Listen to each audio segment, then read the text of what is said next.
Okay, 6:15 p.m., Tuesday, July 10th, 2018. We'll call to order the Village of Ashwaubenon Public Works and Protection Committee meeting. Roll call, please. Mike Malczewski. Here. Joanne Euclid. Here. Kim Polkowski. Here. Josh Kornhurst. Here. And Allison Williams excused.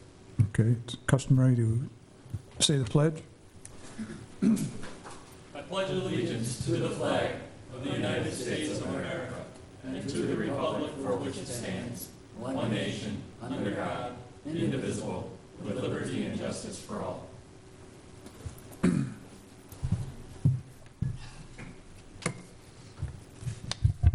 Action on the agenda, and I have to thank Trustee Bukowski for chairing the last meeting that I was not able to be at, even though he wants to strong-arm me for other concessions in the future.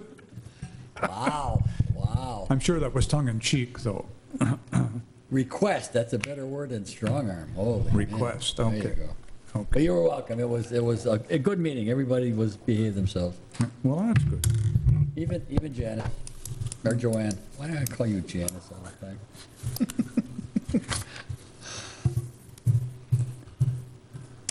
I'll entertain a motion on the minutes.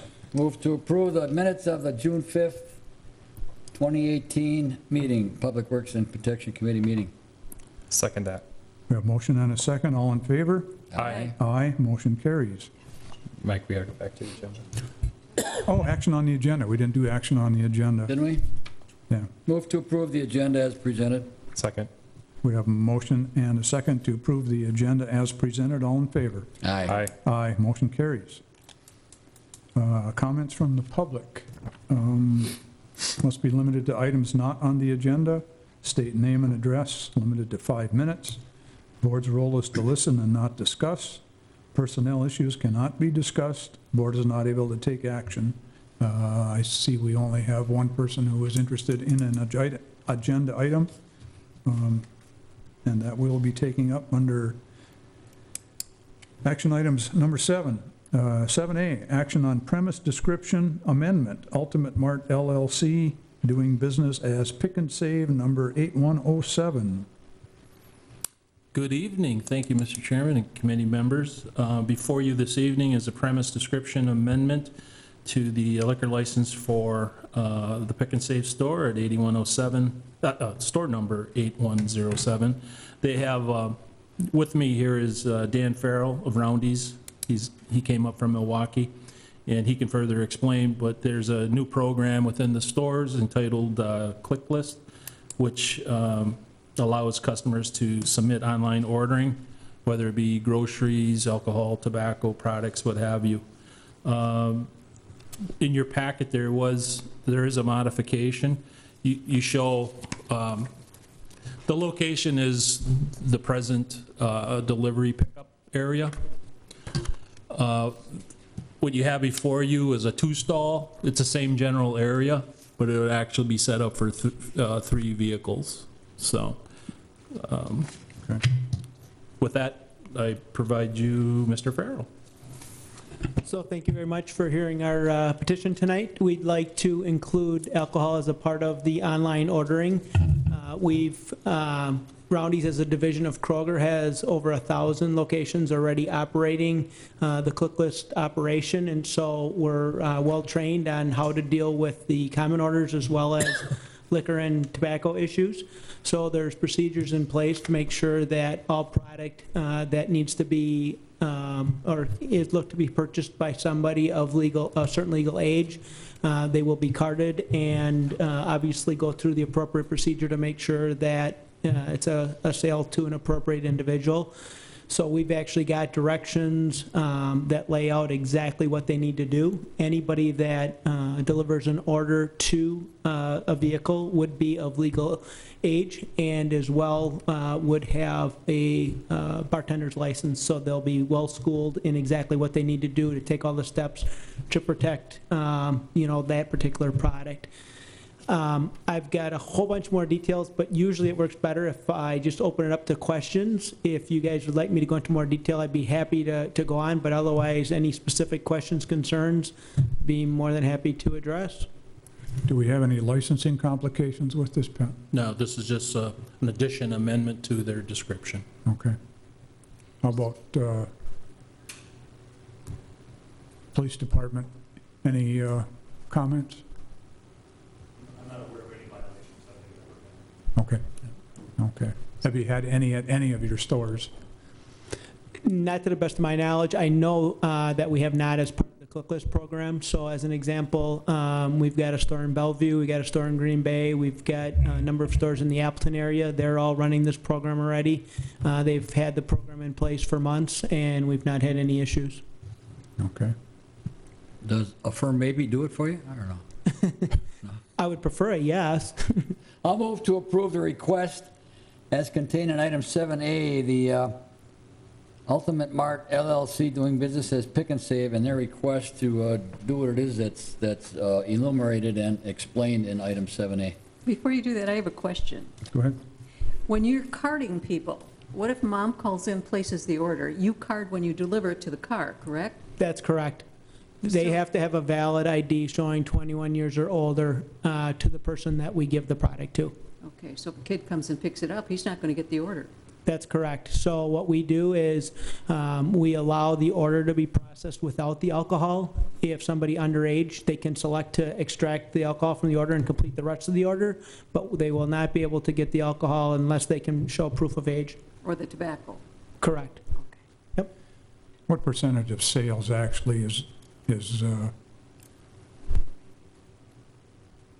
used during this process of delivering to the car as far as alcohol sales? Much at all, realistically? I would say it's probably about 5% today. I can't say that that would be, forever. It may end up changing, but generally speaking, it's about 5% of the orders would include some sort of alcohol. Okay. I'll second the motion on the table, or second the motion. We have a motion and a second to approve premise description amendment, Ultimate Mart LLC doing business as Pick and Save number 8107. All in favor? Aye. Aye. Motion carries. This is a recommendation to the village board. Correct. So that'll be heard in late July. On the 24th, is that Yeah. correct? Correct. Okay. I will see some of you again, I believe. Thanks Thank for you. driving up. Thank you very much. You bet.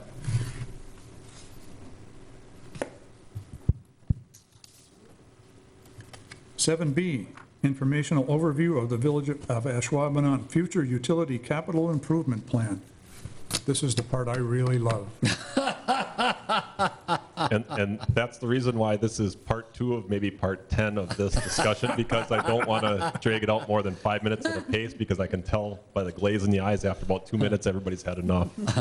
So we started this discussion a few months back, basically in preparation, and I know it's a number of years out, but you hear it in the news quite often about in the nation, the infrastructure in the nation, the shape that it's in, and just what we're doing at the village in preparation for that. Being a little bit newer village than some of the more established communities in the area, we don't have an infrastructure crisis as you hear in some other communities at this point. Our utilities are reaching that age. I'd say ours are a C+ right now in terms if you want to give it a grade. And as they age, they get a little bit closer to the end of their useful life. A piece of pipe entering in the end of its useful life is not indicative, or does not mean that it has to be replaced. It's just that it can start to fail, or that it has a greater frequency to fail once it reaches that age. So what we're doing is we're pulling together a plan. When we first discussed this a few months back, we were just going through some of the basics. We've since pulled together the mapping of where our oldest utilities are within the village, started pulling together cost estimates. And the next phase you'll see of this is where we're looking to go in the future. We want to set up mini projects, if you will, starting roughly in about 7 to 8 years time frame, going almost, you see in other communities where they go neighborhood by neighborhood, replacing the sewer, the water, the storm sewer, the roads in these areas where they have older utilities. We'll be having to start to do that. Again, like I said, that's 7 to 8 years out, but we want to get this plan in place so that as the funding becomes available, either at the state or at the federal level, we can start applying for those funds or low interest loans so we can take advantage. One of the first things they always require as part of getting some of these funds is that you have a plan in place master plan, if you will, and that's what we want to develop here so that we have that all set so that it might not be me sitting in this chair, but the next person is able to get those funds and get these projects and keep these projects rolling so that we get the lowest interest rate on those loans, or we get some grant dollars to do so. At the same time, what ends up working out is by doing this in about 7 or 8 years is in 2006 is when we connected onto Green Bay for our wholesale water purchase. And we had to construct a large pipeline to both of our water towers. At that point in time, we took out bonds to do that work. Those bonds are paid off in 2026, and it dovetails quite nicely to this project in that we don't have to have one of those severe rate increases to start replacing our utilities in the village. This bonding will come offline. We'll be able to do some of that work with that money that becomes available, if you will, when that bonding is paid off. So I'm not going to say it will not result in a rate increase, but it'll be a much smaller one. Instead of having a 25% rate increase, it's something of a much smaller magnitude. Again, we're talking a number of years down the road. I'm bringing this up because we're starting to enter budget season, so when you see money set aside for this plan, that's what it's being used for. It's being used to plan these types of projects years in advance so that we can go after any of the clean water funding that's out there for these projects in the coming years. We're going to coordinate them with some of our older streets so that we aren't paving a street and coming back 3 years later and digging it up and replacing the utilities. That's the process we have to go through now, is to determine those areas and where we're going to start. Does the village fund these, Doug, or does the water department, or is it a combination? This work would be funded out of the utilities. So the sewer utility would pay for the sanitary sewer, the water utility for the water, and the storm sewer for the... Can we start building a, for lack of a better term, rainy day fund, so that when we get there, we don't have to bond for the whole thing, or is that not doable? We currently have cash reserves in both of the sanitary sewer utility and water utility, and we're trying to keep those funds at those levels for that specific reason. But can we build it up over the years, or is that not doable? We'd have to increase rates to do that? Yes. And on the water end, the PSC wants you to increase rates for projects that are being undertaken right at that time. They don't like to see you raising rates for future projects. If your rate is set and you happen not to spend that amount and you have it in the bank, and that's in the bank and it adds on top of itself over the years, which our rate increase when we connected on to Green Bay has done so, has allowed us to do so. We want to have a rate increase in the coming years that is very small so that we can maintain that amount so that we can do as exactly as you said. Okay, thank you. What's the composition of the oldest pipe in the ground, Doug? Roughly 52, 53. 1952, 1953 is the oldest we have, and it's kind of an asbestos cement pipe. Okay. The stuff lasts 70, 80 years easily. Where the issue is when you start digging around it and it loses its support, it tends to fail pretty quickly after that point. And that's what we're finding. You see the work we're doing on Cormier Road. That's some of the older water main in the village that we're replacing right now. And we've had, I think, 3 or 4 blowouts during that project so far, just by the age of the pipe. You start getting close to it, and it doesn't like being. It's kind of like any of us are maybe on a Saturday morning when we're getting some good sleep. You don't like to be disturbed when you're getting good sleep, and when you start rattling its cage a little bit, it gets angry, and all of a sudden you have a trench full of water. So, Yeah. Long story short, that's about the oldest age that we have. Okay. Do we need any official action on that? No, this is just informational at this time. Like I said, every 6-8 months we'll be coming back with a further update to the committee and dazzle you more at that time. Okay, great, excellent. 7C, action on ordinance 07-1-18, creating section 6-8410 regarding massage therapy licensing. Okay, this is a proposed ordinance in front of you tonight to essentially cover a lack of enforcement by the state with respect to massage establishments. A little while back, about maybe a year and a half ago, we had revised our ordinances during the recodification process of going through all of our ordinances, and eliminated the license for a massage establishment, but retained it for massage technicians. And that was based primarily at that time on the state starting to regulate and require their own licensing for establishments.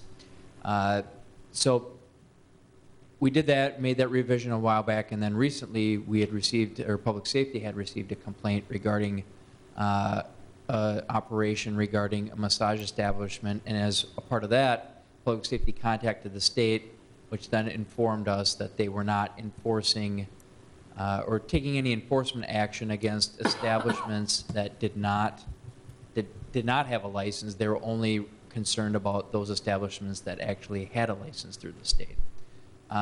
So based upon that, this is essentially an expansion to cover both individuals and businesses that are not licensed themselves, as opposed to just the technician.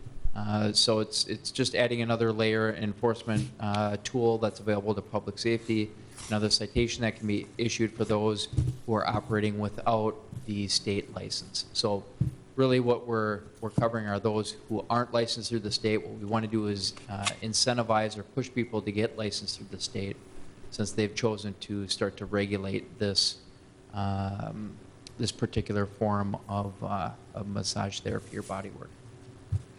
How would this be enforced? What sort of mechanism? Generally, it's by complaint, unless if for some other reason, Public Safety, I don't know if they engage in periodic compliance checks, but otherwise it would generally be based upon complaint. Do therapists have to apply for a permit to operate? As of right now, if they're a technician, they do have to apply with our, they can either apply through the state or they could apply locally as well. But essentially what we want to do is kind of push them to the state. Okay. But we've only had one complaint. Yes. As of recent complaint. I believe there was one a few years ago that, a couple of years back, that resulted in a complaint, and then there ended up being additional inspection-related issues too, where our inspection department went out and Complaint, be somebody complaining that someone's doing massages without the proper license, is that? That's correct. Okay. In other words, a competitor probably. But anyway, it doesn't matter. I'll move to approve ordinance 07-1-18, creating section 6-8-410 of the Ashwaubenon Village Code. I'll second. We have a motion and a second to approve action on ordinance 07-1-18, creating section 6-8-410 regarding massage therapy licensing. All in favor? Aye. Aye. Aye, motion carries.